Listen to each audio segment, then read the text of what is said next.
Pleasure to welcome all of our live stream viewers and listeners. My name is Yana Peel. I drive philanthropy as the House of Chanel, as the head of arts and culture globally, and empower women through the Fondation Chanel.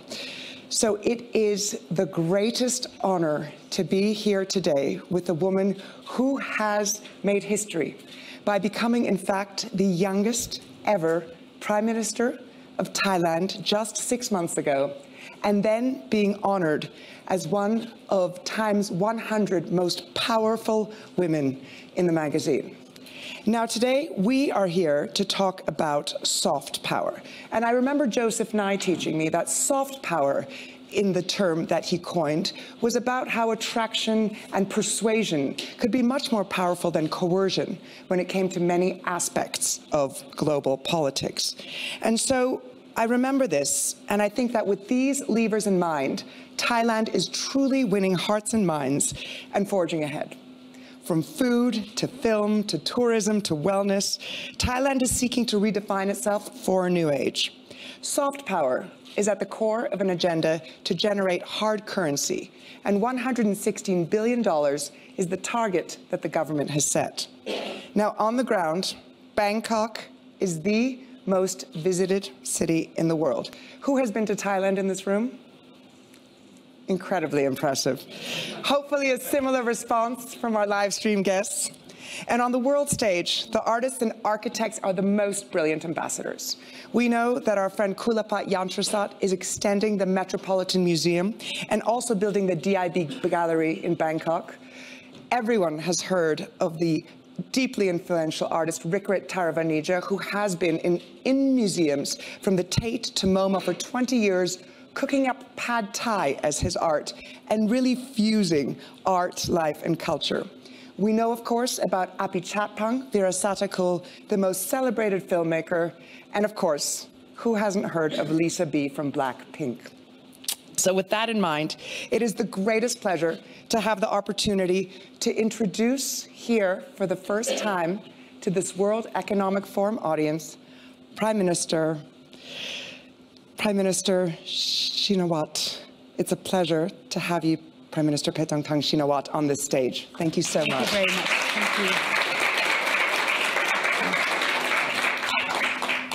Thank you, Yana, for a very kind introduction. I'm very honored to be here today, and also very, very excited because I told you earlier that I talk about soft power all the time, but it's all in Thai. So today is in English, so I'm quite excited, but very happy to be here. Thank you. A very special privilege for our audience to be here with Prime Minister Shinawatra and discussing some of the pillars of her incredibly ambitious agenda.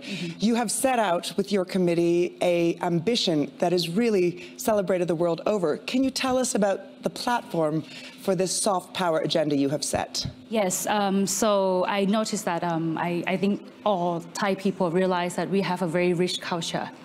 And we know that our food is very famous around the world, and people that never been to Thailand before already taste Thai food, something like that. So we know that our soft power is very strong. So we look into all the industries that can affect Thai economy. So that's why we come up with the 13 pillars that can show that each industries can be enhanced and can be more vulnerable for the country if we can just put it in the very right direction and just have, support them and just, I always say that the government is a facilitator.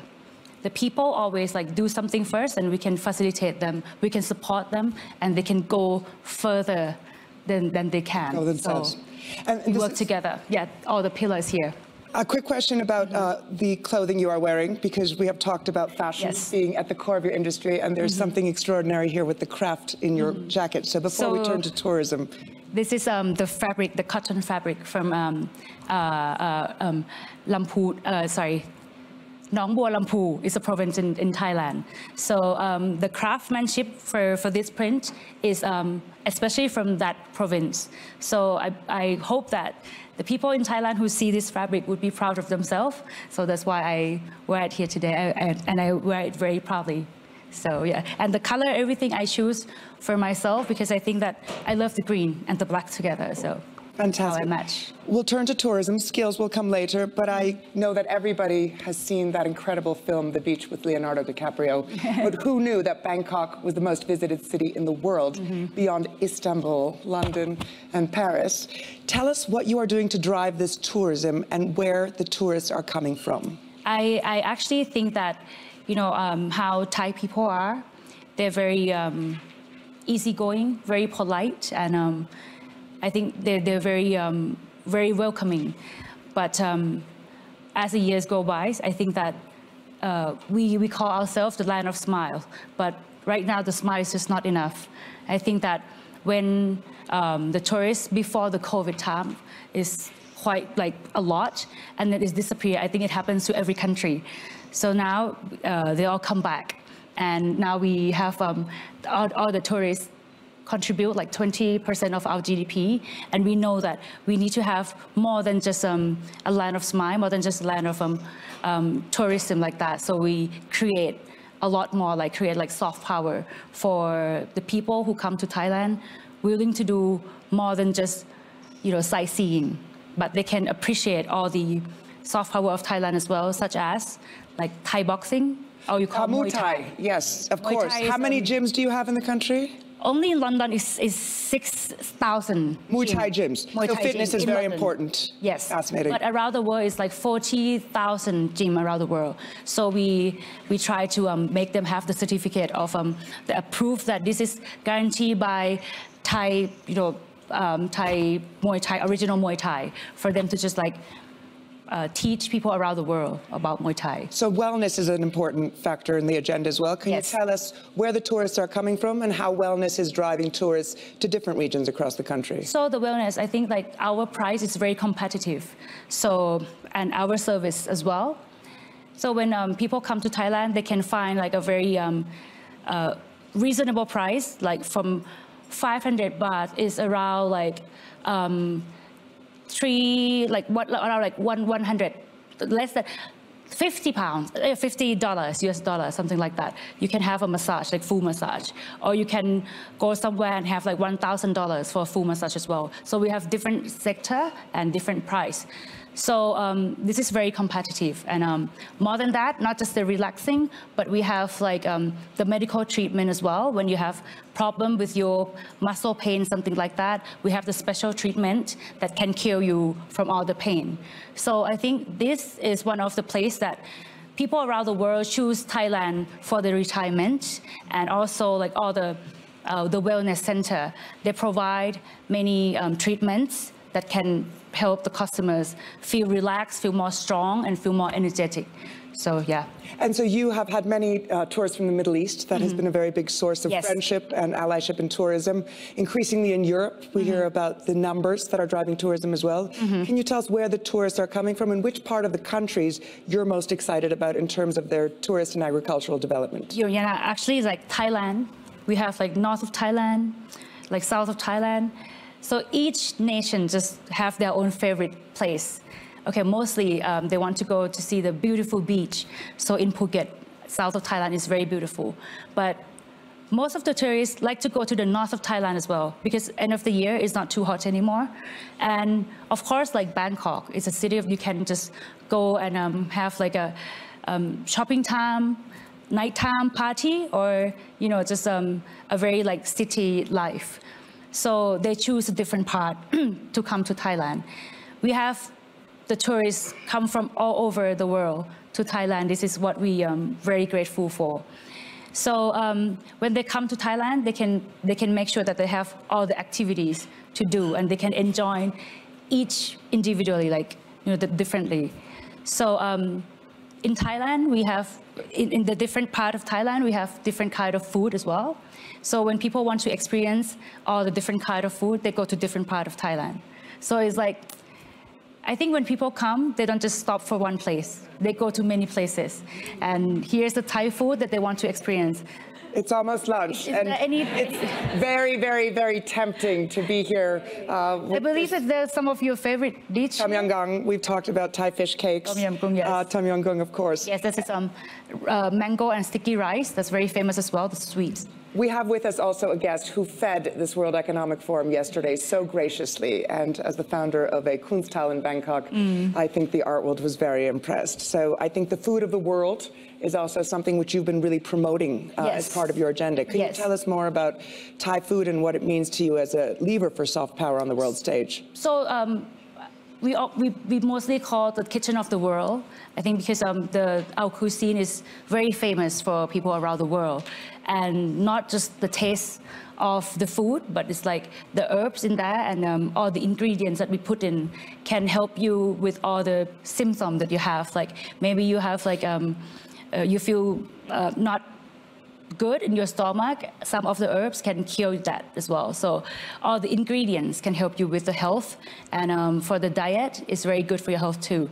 So we have like different kind of food, and that's why we become very famous, and all the ingredients. I remember that wonderful film, How to Get Rich Before Grandma Dies. Ah, yes. Which was a Thai film that had the best title and won hearts and minds the world over. Is there lots of intergenerational sharing of knowledge in terms of food and education, passing on of skills? Even for Thai people like myself, when I watch a movie or when I inspired by all the food, I feel like I have to go out and eat Thai food. So it's very inspiring. And also, if you know, the Tom Yam Goong just got, speaking of which, the UNESCO also have the Tom Yam Goong as intangible cultural heritage of humanity last month. Congratulations. Thank you very much. We're very proud of that. And also Songkran Festival. Oh yes, so with UNESCO, we were thinking about what is the best time of year to visit, what else are you doing with UNESCO, and we'd love to hear what happens here in April at the Songkran Festival. Songkran is normally on 11 to 15. It's like the Songkran events that mostly gonna happen in Thailand. But since we have the Soft Power Committee, we try to have the festival the whole month of April. So since the 1st of April until like the 30th of April. So we, the different part of Thailand, as I said earlier. So we have the different events, different festival. So this is going to be the festival month of Thailand. So not just like, oh, people miss like the period of the Songkran time, but actually we have many more events around Thailand. So you can go anywhere and you can help like spread the water, and we have like, you can go back home and be with your family. It's called Thai New Year. Thai New Year. Yes, Songkran is Thai New Year. Thai New Year, wonderful. And as we're heading just towards like we have Chinese New Year. Chinese New Year. Something like that. Yes. As I think about that, I also think about this commission and committee on soft power that you chaired from 2023. Yes. So maybe if you share with our audience how you chaired this committee and the evolution of the pillars that you chose to define the country's soft power strategy. So this policy comes before the election. So we try to talk with the different industries and ask them what's going on in their industries, because I don't think like the government know best. No, the government doesn't know best. The people know best. So we come to talk to different industries and we ask about their problems, about their issue that the government can support, like we are the facilitator. So I ask them, if we become the government, what should we do for you guys? And give you example for like the film industry, like, oh, they have so many rules that they can't do this and that, and that's going to affect this and that. So we wrote down everything, and once we become a government, we try to fix all that. So right now, like if you film in Thailand, you will also get the cash rebate or something like that to interact with all the filmmaker around the world. Oh, that's a credit. Yes, so our country, the UK, is very active in this in terms of film credits to ensure that the production happens. Yes, because we look at the numbers. Like last year, if I'm not wrong, about like 70 something productions of the movie come to film in Thailand from around the world. Yes, so the number is quite high, and we try to make their life easier. So we're very excited at the moment. We have in Thailand Tilda Swinton and Api Chatpong working on some work. So we always know that our arts and culture colleagues are very keen to go to Thailand, and that performance art is also such an incredible culture and such a vibrant scene. I remember when you were campaigning it was amazing to see this young pregnant woman yes, I was on this pregnant. campaign trail, and it was really inspiring. And your agenda was about ties and that real possibility. And I'd like to understand a little bit more about that agenda for Thailand, this real possibility that is also showing up in the skill promotion that I know that you've been furthering, trying to drive 20 million people into skills that they wouldn't otherwise be equipped with. Yes, because when we prepare all the industries, we have to make the people have more skills in each industries as well. So yes, I was pregnant during the campaign, and I think that inspired a lot of people that they can do whatever they want, and if they put their mind on it, and they should be able to do it. So when I was pregnant, I talked to a lot of people as well. And I do think that Thai people have so much potential, but they just wait for the opportunity to come and wait for the government to open the gates for them to just show off their ability to do that.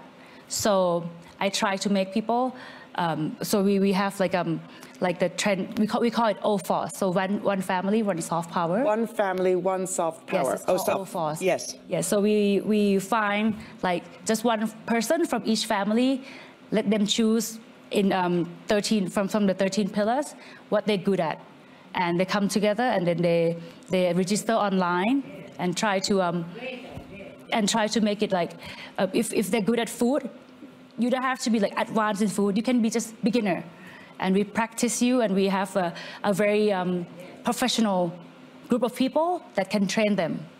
So yes, that's what our ambition is, to just make it to 20 million. That's such a beautiful message here when we're speaking so much about automation and about the race to automate. The idea of human creation and human skilling and upskilling is so vital. We don't even limit like the age or like how good you are, something like that, and everything is for free. Government would support all that, all this. Yes. Thank you. Maybe we can start on the slide that has those 14 pillars, 13 pillars. The 13 pillars. 13 pillars, just so we can also look at some of the skills that are being generated. How are you looking at success in terms of this soft power agenda? It's only 6 months in. At Chanel, we say le temps Chanel, it's a long time horizon that you have. But how are you looking at the milestones in terms of how you are going to be hitting the ambitions here? So we do both, actually, like on ground, to teach people, like to see them, to go out and make them do like practice together, and also online as well. So that's how we manage to have everybody can get into all the education that we're gonna give them. So I think online would help a lot with teaching people. So we have wellness, performing arts, like all the show, because Thailand has special show as well, by it's called like Khon, something like that. The dancing, like the way they dress is different. So it can show our culture very, very good. And I believe you expanded this, because when you were chairing this committee, there were a certain number of pillars. Can you tell us what you expanded? So wellness and performing arts are the new ones. Yes. So we see all the potential. Actually, when we start doing it, people keep commenting and said, "Why don't you have this and that as well? Why don't you have this and that?" We also want to have like everything, every industries, but we just want to focus on these 13 pillars first, because we can focus and we can put on our budget in as well. So it's all about the budget too. So 13 pillars first is quite a lot already. It's a lot already, yes. How are you managing this? I've had the privilege of meeting some of the people that work on your team, the ministers of agriculture. We've talked about the exports, the rice, the rubber. How are you managing such an ambitious agenda? So this committee, including all the ministers as well. So each one have the different committee. So each pillar have their own committee, their own people from that industry. So this is like, it's not like something that you just come together and just do it, but the people in each industries know what they're doing, because they are in this business, and we have like ministers and all the committee that can support them, can help them with all the laws that can happen. For like, it wrote the law for like 30 years ago, and for today it has to be changed, something like that. So I have all the the minister in these pillars for this. Which are you most personally involved with? Which are you most excited about modernizing? I know it's hard to pick a favorite child. How about which are you very involved with, or currently looking at? Currently not as much as before, actually. Yes. Currently not as much, but before I think food and also food, film, and sport, I would say. But actually, I talk to all of them together because I sit in the main board, so I talk to all of them. But I mostly involve like food, film, and sport, because these three are ones that we want to push further. Like I said, Muay Thai earlier, and food as well. So, yeah. Did your time studying abroad, learning hospitality, extending this knowledge, was that something that you imported back? In terms of where you work? I'm thinking about our country, the UK, where you think you did some learning.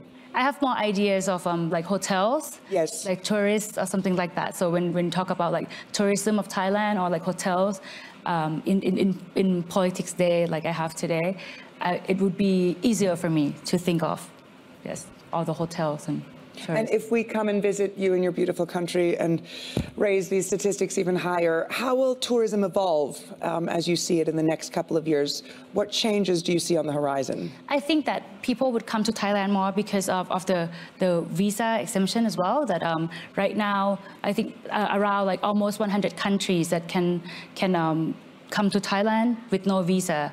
So we arranged since the former Prime Minister Seta to have like you can come to Thailand without the visa.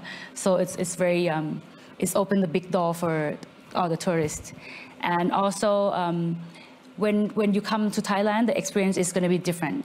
All the festival is not the same because right now we make the April full of like Songkran festival, but we plan on having all the festival like in 12 months, like every month have different festivals, something like that. So that's what we plan. Right now, we fill in most of the months already. So you can come to Thailand whenever you want. You can have experience, like new experiences. And so the definition I gave of soft power at the beginning was a very classic definition of soft power that for 70 years has been used since Joseph Nye coined this idea in terms of attraction and persuasion being more impactful than other means of influence. How do you define soft power? Soft power is like a tool for the nations that can influence other country to pay attention. Just like our culture, our uniqueness and food, something like that. It's like nations' abilities, to attract people around the world. That's our soft power. And the slide just went by already, but I really want to show you my favorite dish as well. Great. It's one of the soft power. Let's go back to your favorite dish. I don't want to skip that because this may be Diane von Furstenberg is getting very hungry in this session. Maybe it's not very famous for everybody, but this is my very comfort food and I can have it every day. Can you show the boat noodle? I think it's on, it's from 1, 2, 3, 4, 5, 6. Yes, this one. Thank you very much. This is not yet UNESCO heritage, so we are pitching. No, not yet. We are making a call to action for this. So at the beginning is like Thai people sell it on the boat. When many years ago, it's like people live like next to the river, by the river. So when the boats come, they sell the noodle. So it has like beef noodle, pork noodle, chicken, you have everything. But what I like most is the boat noodle. So it's like more like a beef noodle. And like the soup is very, very good. You can, even though it's hot, but when you eat in a hot weather, it's still very nice. I don't know why.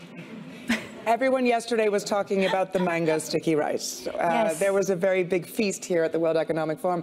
As we look at the topic of collaboration being essential to the intelligent age, I'm just curious, in terms of people you have met in the past couple of days, what has the response been to this very robust delegation from your country? Have you had many attractions and much interest in the soft power strategy from the people here at WEF?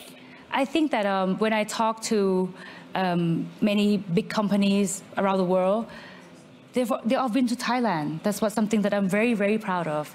At least they have tasted like Thai food before. I'm very proud of that. And when I introduce our country, tell them, where is where, what to do in the country, they already know. So something like that is very, very friendly. So, but of course, when I talk to them and invite them to invest in our country, so of course, like if they work with the government, we fully support them and just make them, feel very supportive. And it's like an ease of doing business that they don't have to go through a lot of paperwork, go through a lot of system that is too complicated. So when we connect together, so we can have something big for the country. So I had a very good meeting these 2-3 days. Yes, and today, of course, with you. That's wonderful. Thank you. Well, as the session comes to a close, I wanted to know if you had any final words or messages. I think you've all convinced us, if not only to have Tom Yum Goong for lunch today, to definitely visit Thailand, to contribute to this incredible interest in your fashion, in your art, in your artisanship, in your film, in your sport, in your food, in your culture. It's wonderful to be here with so many people who have been to Thailand, with a young prime minister who has such wise ambitions. Do you have any final thoughts for us, Prime Minister Shinawatra? Yes, thank you. I pronounced the beginning of the year that this year is going to be the year of opportunities for the country.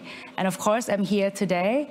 I think I come to tell everybody myself that Thailand has many good soft power and people are very welcoming. So today, I think that I create some more opportunities for the country.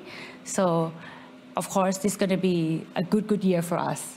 So thank you very much for welcoming me here. Kun Paetongtarn Kapun Ka. Ma. Thank you. Kapun Ma Ka. Yes, thank you very much. Kapun Ma Ka. Very, very much. Kapun Ma Ka. Thank you very much. She learned very fast. To Prime Minister Shinawatra, thank you. You're a very good teacher. And thank you to everyone who's followed us online and everyone here in the WEF audience. Thank you. Thank you so much. Thank you.